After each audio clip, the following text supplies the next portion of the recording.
All right, this is my first analysis video for the Rocky Mountain Chess Challenge. And it's featuring the game highlighted, Zach Umana versus Joe Schrader. Um, New Mexico, my team, had black on boards 1, 3, 5, 7. So Joe had black in this game. Joe's rated about 1180 and Zach about 1110.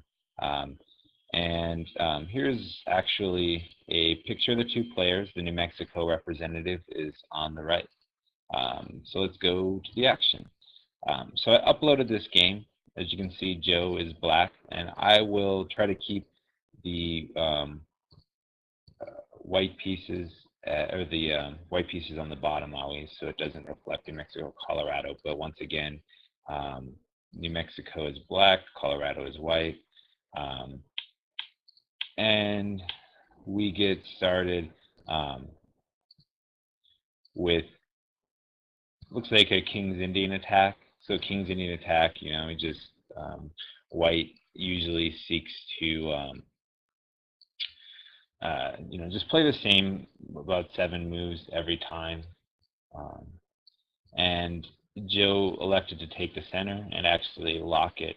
I play this for white, but I usually play e4 first and only play it against certain systems. So it's not like I wouldn't get in this formation most likely. So Joe played bishop d6, and it looks like the knight comes to c4. Typically here, I do not. I usually play a4 before I play knight c4, unless I were willing to. In some lines, you move it to e3. So the maneuver d2 to c4 to e3 isn't, so bad in some lines. Because you're allowing b5 with tempo, and black can potentially play down the c file. So he likes to take the bishop. The saying is that bishops are slightly better than knights, but this is obviously a closed position, and usually knights are better in closed positions. Also, that bishop wasn't really doing much on d6. Not that the knight was doing anything after, since it was going to have to go back to d2, but typically that's potentially a good knight if you prepare the outpost for it. So Joe goes ahead and castles, f4. Pretty typical pattern, usually most effective when g6 has been played. So actually Joe plays g6 here, which I think is a positional mistake. And the reason why is because white clearly is playing on the king side. He has most of his developed pieces over there. He has more space. Typically, you can tell where you're supposed to find your plan or your initiative by which side you have the most space on. It's the easy way to start thinking about developing a plan. So black has the space on the queen side. White has the space on the king side. Typically, one of the hardest things to do about attacking is, for example, with this pawn structure here, you could push against it, but it's really hard to get in with the flat pawn structure.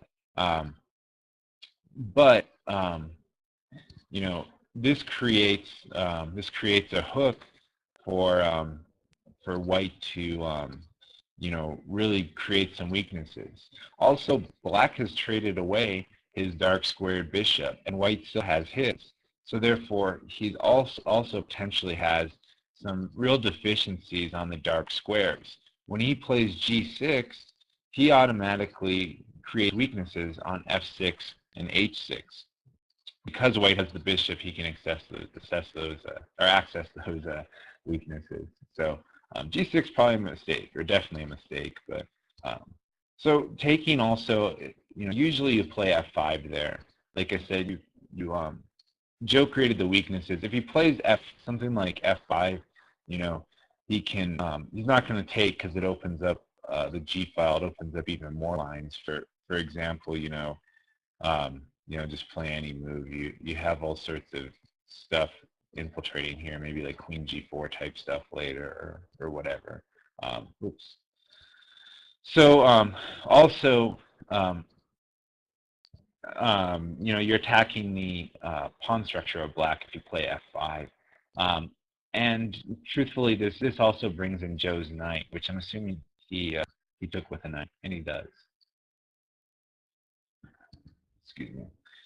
So bishop f4, it's reasonable. It's pinning the knight, but I'm not sure that it really takes advantage of any weaknesses. I mean, typically you see it on h6, hitting a weakness right away and winning temp on the rook.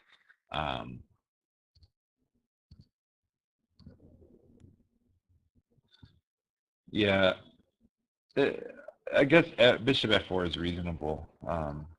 Probably not my preferred move here. Given that he's traded the pawn, I think knight f3 is reasonable. Get the knight back into the game.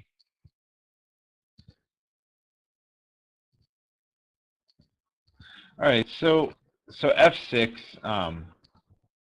Once again, when you move a pawn, every time you move a pawn, it creates another weakness. Now, this weakness would be on e6 now. It's not really accessible at this point, but it does create, further damage to pawns. Like, for example, I don't know, let's say something like this is played, bishop a6. He can start to think about playing to attack the g6 square or something.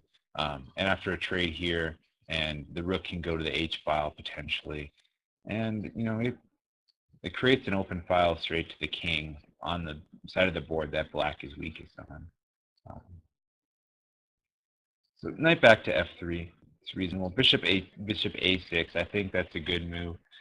You're connecting your rooks, and you're playing against the weak white squares. You're going to play for the c4 push to open up the c file, most likely. So bishop a6 is a very good move in my opinion.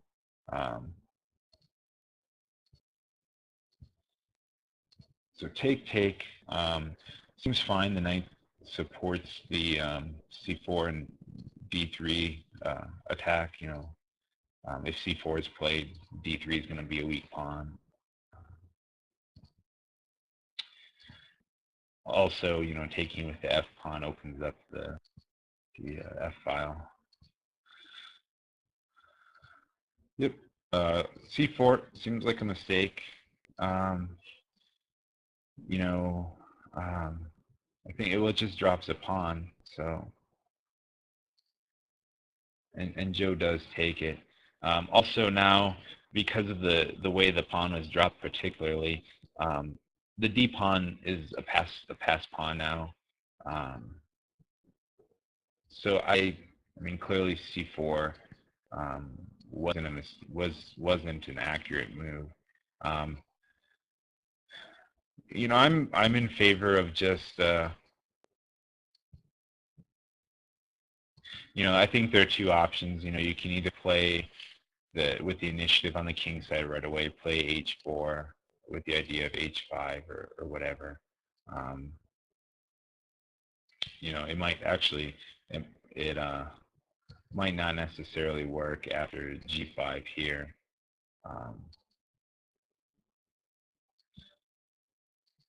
But it seems like a reasonable plan. Another idea might be just to play a4. And I said not to move on the side that your opponent's attacking really, but if something like this happens, I think c4 is a move here. Let's say rook b8. There's some ways you can actually shut down the attack over here, and then play for like rook queen a1, or I don't know. Maybe that's moving too far from your attack, but here it has tactical possibilities. So that's a common thing you'll see when b5 is played. You can play a4. Here, I'm not sure. If something like this, maybe c4 immediately.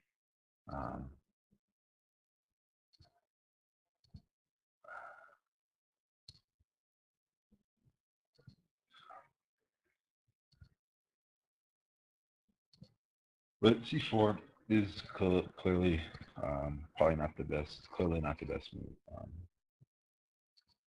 Right here, I feel like white or black is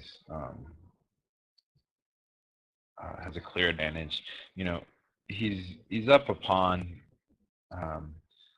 White for compensation has the bishop pair, but I don't know. The knight is a pretty decent piece in supporting the passer, and it's probably going to need to be taken off the board